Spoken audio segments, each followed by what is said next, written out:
Next, rule number 14. So next heading to আহিব আমাৰ documents relied on in plaint. That means document upor rely কৰি যদি কিবা plaint file কৰিছে, then plaintiff has to produce that document before the court. So rule number 14 to 17 deal with the production of document by the plaintiff.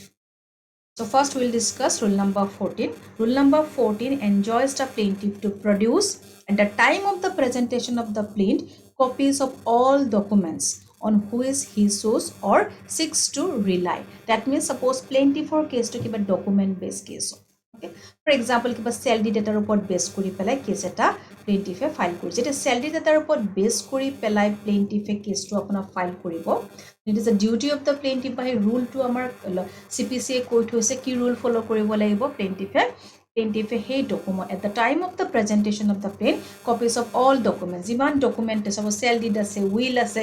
iman kini tor document ase, he has to produce all the document. যিবিলাকৰ ওপৰত বেছ কৰি সু কৰিছে বা তাৰ ওপৰত তেওঁ ৰিলাই কৰিছে okay so where the plaintiff sues upon a document relies upon document in his possession তেওঁৰ নিজৰ পজিশনত আছে ডকুমেন্ট সব সেল ডিড খন তেওঁৰ নিজৰ লগত আছে সেল ডিডৰ ওপৰতে কেছটো আপোনাৰ বেছ হৈছে ৰিলাই কৰিছে বা তেওঁৰ ক্লেইমটো আপোনাৰ সেই ডকুমেন্টৰ ওপৰত বেছ কৰি সেই বস্তুটো ক্লেইম ডকুমেন্টখনে তেওঁৰ ক্লেইমটো সাপোৰ্ট কৰে in that case plaintiff shall enter such document in a list document. So, kebatao document as a list of documents and shall produce it in the court when the plaint is presented by him. That means at the time of the presentation of the plaint. And shall at the same time deliver the documents and copy thereof to be filed with the plaintiff or plaintiff logote gutekhini apuna tat thakibo laibo.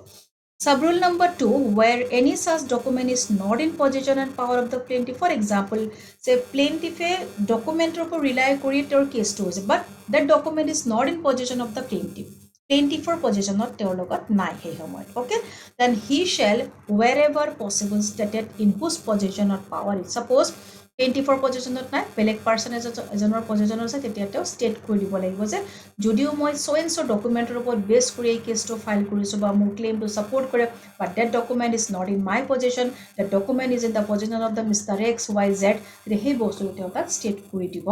লাগিব okay sub rule number 3 A document which ought to be presented, ought to be produced in a court by the plaintiff when the plaintiff is present. Our rule number, sub rule number 1 already কৈছে document report যদি base কিবা case হয় বা rely কৰে plaintiff আর document খন যদি plaintiff for possession আছে in that case at the time of the presentation of the plaintiff কি কৰিব লাগিব সেই document খিনি all copies of the document to produce কৰিব লাগিব okay যেটো কৰিব লাগিব ought to be produced যেহেতু তে ডকুমেন্টৰ ওপৰত বেস কৰি তেওঁৰ লগত ডকুমেন্টটো আছে তেওঁৰ পজিশনত আৰু তেওঁ লিষ্ট দিব লাগিব or to be entered in the list to be added or annexed in the plaintot আপোনাৰ annex কৰি দিব document number 1 document number 2 so and so এনে connect কৰি দিব লাগিব but দিব লাগিছিলে but is not produced or entered accordingly কিন্তু the document to present কৰা না list of documents খনটো enter কৰা নাই so and so document টো okay accordingly shall not without the leave of the court be received in evidence on his behalf at the hearing of the suit because it rule number 1 sub rule number 1 to the follow no koile open of as per the rule number sub rule number 1 then suppose piso jeti letter stage of evidence hisabe jodi document kon kiba dibo kujete or receive koribo bisari in that case he cannot produce that document he cannot use that document as an evidence in the latter stage without the leave of the court. That means court or permission lo he tetia document khon dibo lagibo because at the time of the presentation of the plaintiff or document khon dia na piso jodi dibo khose kiba evidence hisabe in that case court or court's permission is required. Sub rule number 4 nothing in this rule shall apply to documents produced for cross examination of the plaintiff's witness and handed over to witness to refresh memory. So, sub rule number 4 is an exception to this above rule. That means rule number 1. That means sub rule number 1. Jibilak document, suppose enekwa document jibilak produce kora hoy at the time of the cross examination. Cross examination of trial or connection document belek kete se enekwa ধৰণৰ কিবা ডকুমেণ্টৰ ওপৰত ৰিলাই কৰি যদি cross এক্সামিনেশ্যনটো কৰিবলগীয়া আছিল সেই ডকুমেণ্টটো produce কৰাৰ কোনো নেচেচিটি নাই তে প্ৰডিউচ কৰিব নালাগে it is not mandatory produce নকৰে সাধাৰণতে কিয় নকৰে বিকজ আগতেই যদি আমি ডকুমেণ্টটো প্ৰডিউচ কৰি দিওঁ আদাৰ পাৰ্টিক আমি ক্ৰছত কি সুধিম আমি চ' সেই ডকুমেণ্টখিনি প্ৰডিউচ নকৰিলে হ'ব না এনেকুৱা ডকুমেণ্ট যিটো আমি পাৰ্টিক বা উইটনেছক কিবা মেমৰি ৰিফ্ৰেছ কৰাৰ কাৰণে হেণ্ড অভাৰ কৰোঁ so' this is rule number 14 Then rule number 16 is deals with the suits on lost negotiable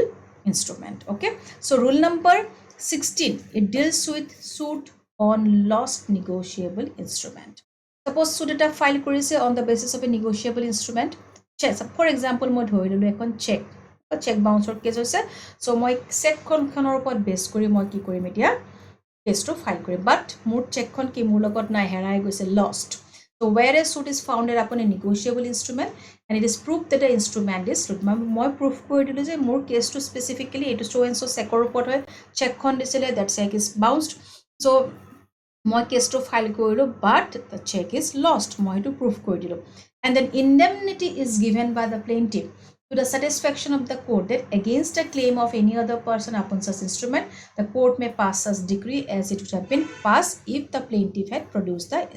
instrument in the court. And the indemnity দিব লাগিব guarantee এটা দিব লাগিব যে yes মোৰ এখন document হেৰাইছে to the satisfaction of the court against the claims of any other person upon যে কিবা পাৰ্সনৰ কাৰোবাৰ যদি claim থাকে সেইখন upon such instrument ৰ ওপৰত that means check খনৰ ওপৰত the court may pass such decree as it would the court is decree pass কৰিব পাৰিব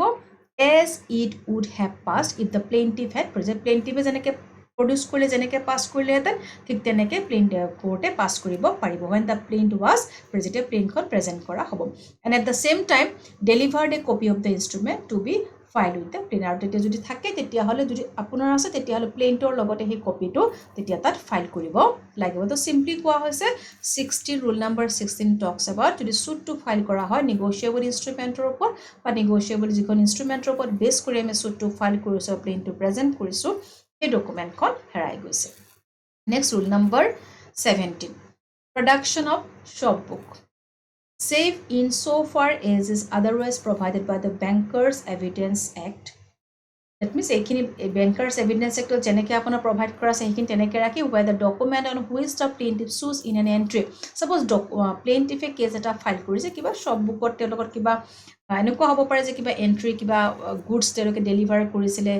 amount disile invoice eta nice account bookot kiba olop kheli meli hoi ase okay